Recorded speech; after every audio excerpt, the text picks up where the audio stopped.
Amanda here. So I'm doing another section on the Z Fold Folio Journal.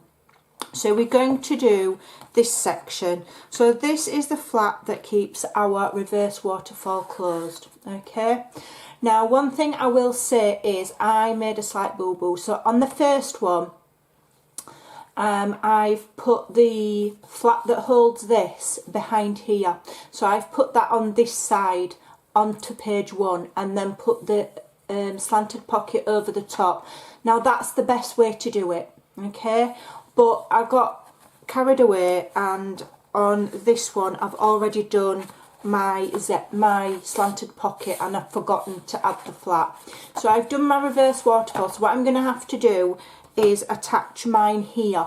Okay, now I don't want it impinging on my mechanism, so once I've done that I will absolutely 100% have to mat under there, because it will cover that binding strip up so that this runs smoothly, otherwise it will catch. But in an ideal world, okay, this piece, which is going to be the one with the scores on, will attach to page 1 and then fold around.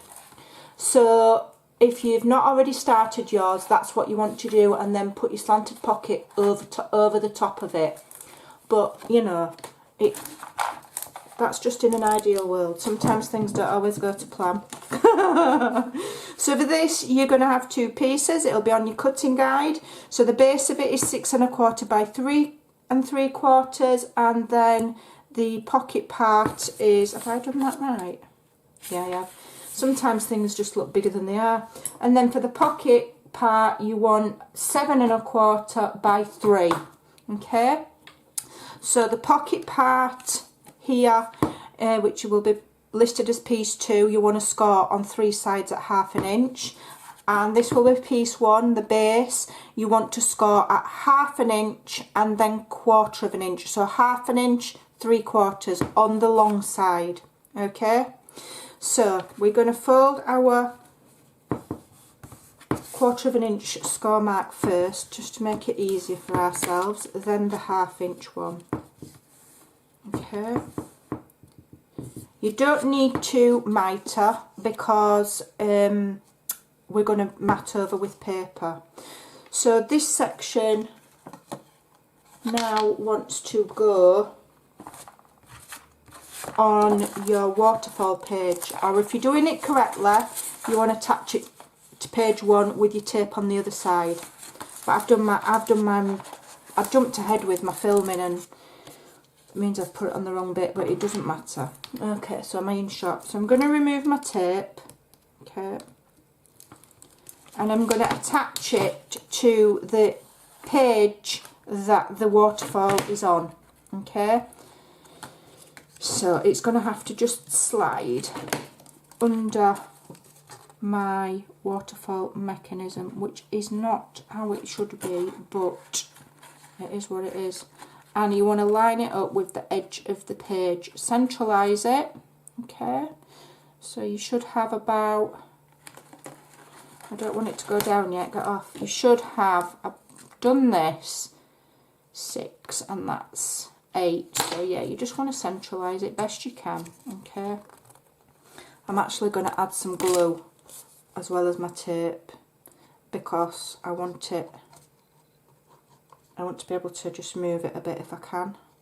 Okay, so I'm going to have to slide it under the belly band. So I will say, when you're watching the videos, and I will say it in my very first video, watch them all first, because sometimes, you know, there might be adjustments. So I'm getting that under there and I'm lining it up with the edge of my page. Okay, and then I can commit. I'm just going to have to wait for that glue to dry, but at least it gives me wiggle room to be able to move it and make sure it's right on the edge of the page. And just fold it flat. You know you've got your score, but you can just fold it down, fold it flat.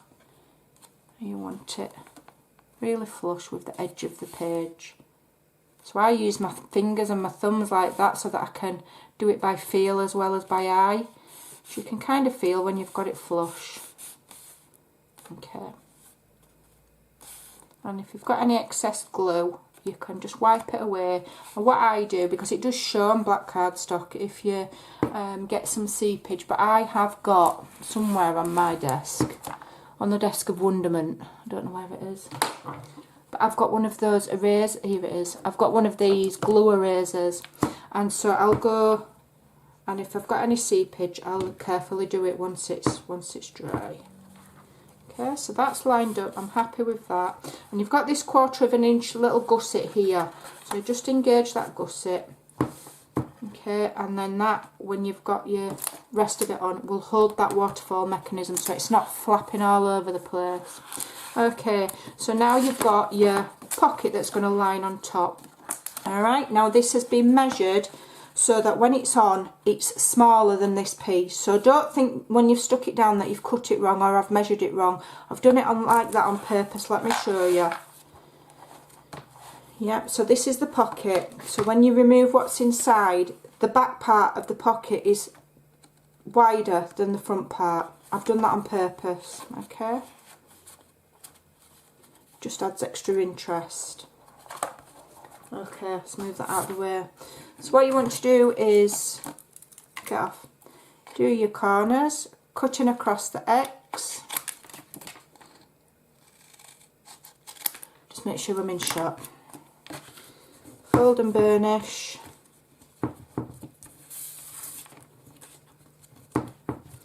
Give it a good squeeze. Can't emphasise enough how important burnishing is when you're working with cardstock, otherwise it just won't lay nice and flat. Check those edges, do they overlap? No. Does that one? No. Right, I'm happy. I'm just going to give it an extra squeeze. Remove your tape.